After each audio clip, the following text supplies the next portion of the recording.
We're going to shift now to our TalkBack section of the show, where we get into some of the questions that you guys are leaving in the comments.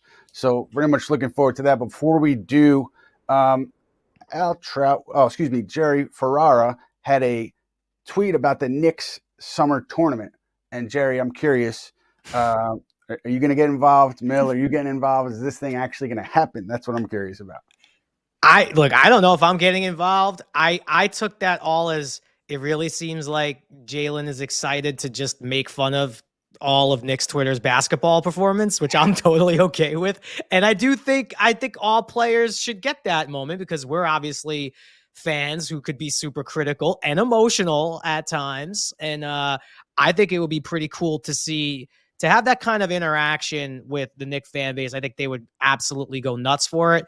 But yeah, it should be all in good fun. Let him critique, let him get on Twitter and start breaking down Mill's jumper and her lack of defensive effort in the pick and roll. I'm sure it'll work out great. Just kidding, Mill. Just kidding. I know you got game. I see in your jumper. I know you can play. I know you got game. Oh my God. No, I think I definitely agree, Jerry. I think it would be really fun for them to see how Knicks fans actually play themselves because we do critique them heavy, some of us at least, and it would be a good laugh for them. But I also think it'd be really entertaining, and it's a cool thing if they're willing to do it. Brunson, maybe even Hart gets involved. I really want to see a lot of people from Knicks Twitter. I want to see how they play, and if they're willing to if they're credited to talk about the Knicks the way that they do with how they play. But I'd definitely love to be involved. That's a really cool thing I've never seen players personally want to do before, especially not in the Knicks. So yeah, I'd love to be involved some way or another. It's going to be fun to watch if it happens. Mr. Spenley, I'm sorry for that detour. I definitely want to know what you have for us and what questions does the audience have for us? It's all good, Ian. My last comment on that is my money, if it ever came down to any sort of one-on-one competition, will be on our friend of the show, Sean Geddes. I have hung out with him a couple times, and he is an incredibly tall individual, and I know he can ball. So there you go. You guys keep an eye on Sean. Jerry, I want to come to you with the first one, our guy Ellie from YouTube. I know Mill was kind of talking about it before, just the difference in this year's team versus last year's team. I know expectations obviously play a big part of that, but Ellie said team's better than last year technically, but it sure doesn't feel like that. Last year we had more heart and soul, dog mentality, blood, sweat, tears. You kind of get it. So I'm curious for you, just how you feel about the team this year versus last year. Obviously more talent on the roster this year, but it just feels a little different. I think the biggest difference is last year's team had no expectations, meaning we were expected to be like a playoff team. But I don't think anyone before the season started last year was sitting there saying, oh, this team can go to the Eastern Conference Finals and really challenge Boston. But they played so hard and they played so tough and gritty. And it was every bit of what New York fans have always loved in every Knicks team. And we had players like Randall and DiVincenzo and Hartenstein who fit that mold perfectly. Now you fast forward to, and we never really got to see it, to be honest. When Randall went down, we never really got to see that team other than that small stretch. Now you fast forward to this team, we get Bridges, we get Cat, and now all of a sudden it's, the Knicks are coming. They're coming for the Celtics. They're the number 2 team in the East. Look out. It's championship or bust. And I'm not saying it was premature. I still feel like this team could go on a run and really shock some people, but we have lofty expectations. And again, we're 37-20. We were 37-18 before this bad 2-game losing streak. So to me, I think we're right where we should be. Again, I don't love the 0-7 stuff, but I guess it is the fact that I don't think that team really got blown out last year like this. I don't think they've had these types of games where they gave up 142 to anyone. Go look. And I feel like this year, the losses are really bad. But I think this year the wins are like when it's clicking and we put up 140 and the Knicks offense is ranked. So it's just a totally different personality than last year's team and any Knicks team for a long time. The fact that it's kind of offense first. And I think it's very different for Knicks fans to accept that.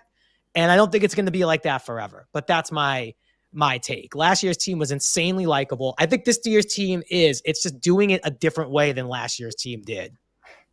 Ian, I'm curious your perspective on that. Obviously, you've covered the team for a while now and how people kind of reacted to both this year and last year. Like, how do you feel about that from where you sit?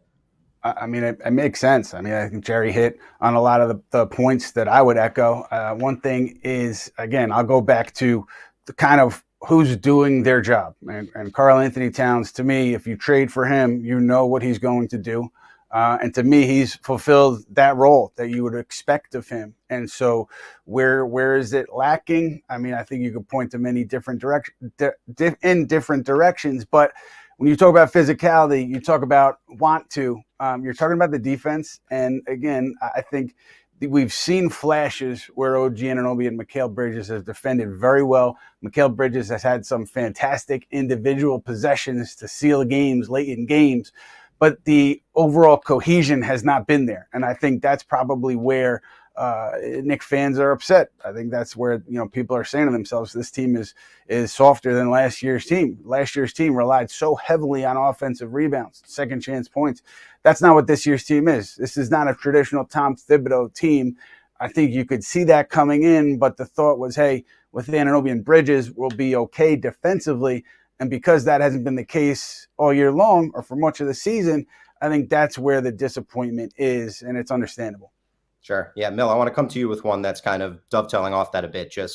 We talked a lot about their struggles against the elite teams, just in terms of a championship window kind of becomes sort of that conversation when the Knicks haven't been able to get to that level. And this is the first year of this team being together, which, again, goes right back to the last question. So I'm curious for you, from your perspective, how you view that championship window for the Knicks. Obviously, a lot of their guys are locked in. Mikal Bridges is eligible for an extension somewhat soon, but where their championship window lies, I'm curious for you.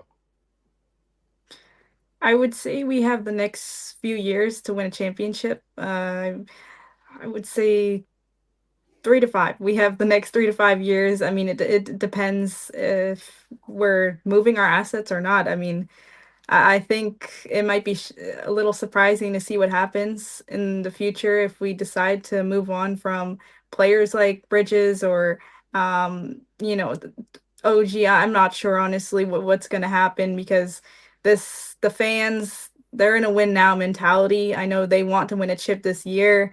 I'm not exactly sure if we're in that state right now. This team's still improving. I would give them a year personally. This year, I'm not too sure if we get there, but the next few years is we're really looking at it. We're really hoping to win a chip. Because again, this fandom has been in such a drought that they want to see a chip. They need it. They deserve it from what they've been through. And the players that we have, I truly thought that when we made these acquisitions during the summer that we'd have the ability to get to the finals. And obviously we haven't been able to compete with some top teams, so I was proved wrong. But I would give us another year or the next few years to actually make it to the finals. I'm not too sure about this year. Sure, fair, especially given how they've played against those top teams. Ian, one quick one before I toss back to you. Just, I know the Knicks had shoot-around practice today, and Tibbs was talking about Mitch and his status. And, I think you said he had full contact practice. I think he's been feeling good. He talked about how he's feeling the next day has kind of been the biggest item that they've hit on. But, Tibbs had said when he was asked about Mitch that, we've been out without our starting center for 50 games. He said presumably he would have been our starting center. So just a little discussion about, what that lineup might look like. I think, obviously, I don't think Mitch would start right off the bat, but do you think in the perfect world for the Knicks that, going into the playoffs, Mitch would be that starting center and that starting lineup would look different?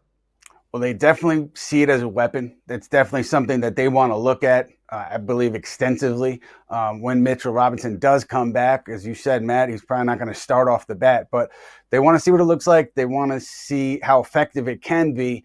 And so if it does look good, in April when Mitchell Robinson, in a perfect world for the Knicks, is all the way back, his conditioning's back, and he and Towns are playing well together, I think you'll see it regularly in the postseason, maybe depending on the matchup. I don't know if you change that starting five. That would surprise me a little bit, but I don't think anybody should be surprised at all that to see this rolled out in a significant way once Robinson comes back. And I think it's just based on how effective the group is. And if they're effective, I think you're going to see it regularly in the postseason.